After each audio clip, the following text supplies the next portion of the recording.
Recta final de Directo América aquí en France 24, pero todavía tenemos muchas noticias por comentar. En economía hablaremos de las cifras que ya se conocen del macroevento deportivo, económico, comercial estadounidense por antonomasia. Hablamos de las cifras del Super Bowl con Juan Pablo Lucumí. Y en Directo París conversamos con nuestra periodista Erika Olavarría sobre el homenaje nacional que lideró el presidente Emmanuel Macron en honor a las víctimas francesas de los ataques de Hamás del 7 de octubre en Israel. Y un astro por siempre, el venezolano José Altuve firmó una extensión de contrato que prácticamente le asegura terminar su carrera en las filas del equipo que lo tiene como su jugador insignia. Hablamos de los Astros de Houston. En la crónica de deportes, Eumar Esa nos cuenta más sobre este histórico acuerdo, pero antes vamos con las noticias. Promover el final de la guerra es el objetivo de la quinta visita de Antony Blinken a Israel, cuando el gobierno de Tel Aviv y Hamás discuten un alto el fuego y el ejército israelí ha matado a más de 27.500 personas en la franja de Gaza desde el 7 de octubre.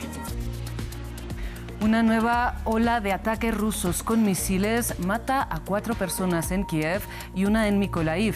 El jefe de la diplomacia europea se encontraba en la capital ucraniana para abordar la nueva ayuda militar y económica para Ucrania. El expresidente Donald Trump no goza de inmunidad presidencial y entonces puede ser juzgado por intentar revertir su derrota en 2020, esto según un tribunal federal. Una acusación que Trump utiliza para hacer campaña y denunciar una supuesta persecución en su contra.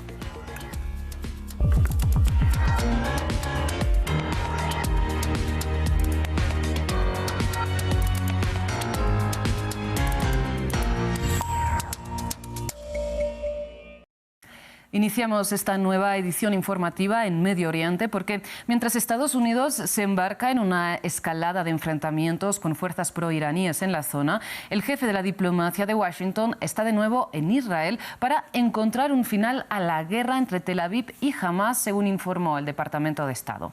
La quinta visita de Blinken desde el 7 de octubre se enmarca ahora en las discusiones para una tregua entre las partes y cuando el ejército israelí ha matado a más de 27.500 personas en la franja de Gaza. Nos amplía la información desde Jerusalén nuestro corresponsal para Israel y los territorios palestinos, Federico Cuevas Verena. Sí, lo que Hamás presentó como contrapropuesta es una serie de demandas que se dividen en 3 etapas, en particular 3 etapas de 45 días cada una, que en una primera etapa vería la liberación de todas las rehenes que están en Gaza, las rehenes mujeres, las personas mayores, personas con enfermedades y menores de 19 años, a cambio de la liberación de un número de mujeres y de menores de edad palestinos que están en las cárceles israelíes. La segunda fase incluiría la liberación del resto de los rehenes que están con vida, y una tercera fase sería de intercambio de los cuerpos de fallecidos que están en manos de ambos lados.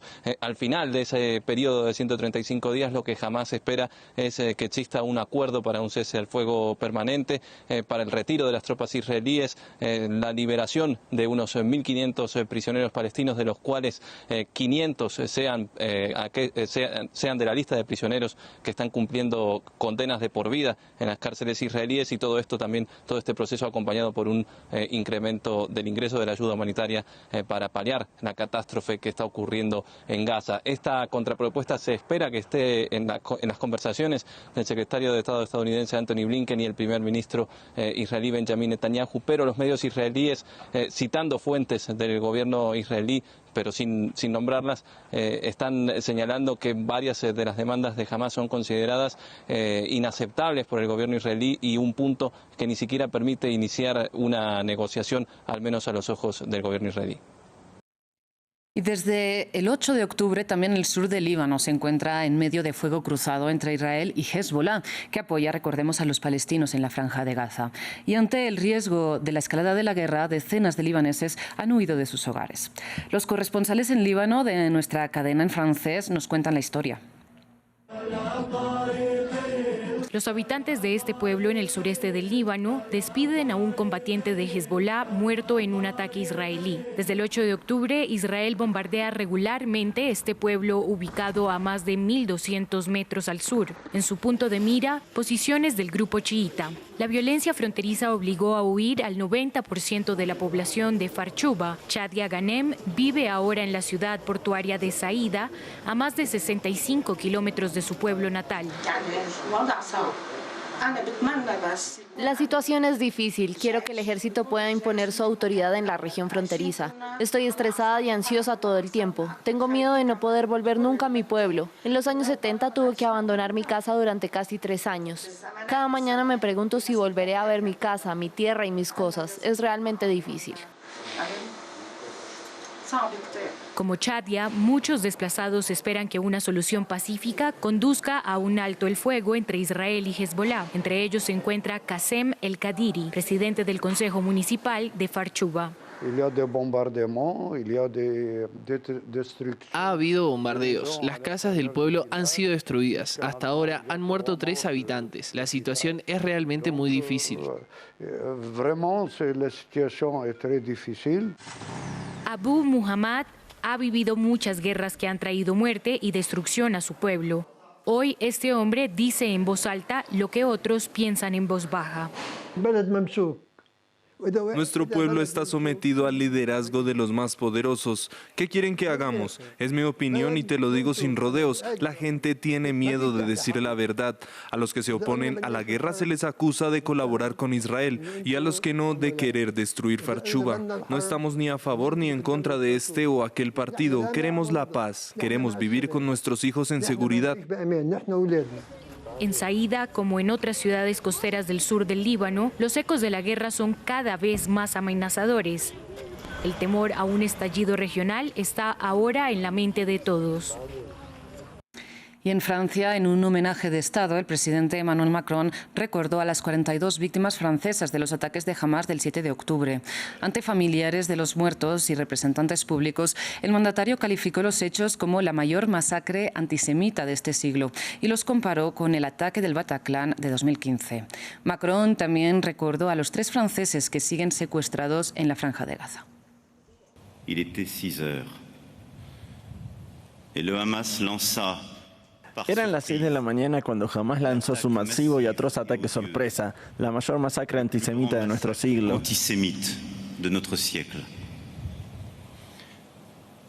Y en las notas musicales de un lugar festivo estallaron los tambores del infierno y los teléfonos de nuestros hijos, que hasta entonces habían filmado las alegrías de sus vidas, se convirtieron en las cajas negras del horror. Estas imágenes nos perseguirán. Le ciel livide qui se zèbre de missiles.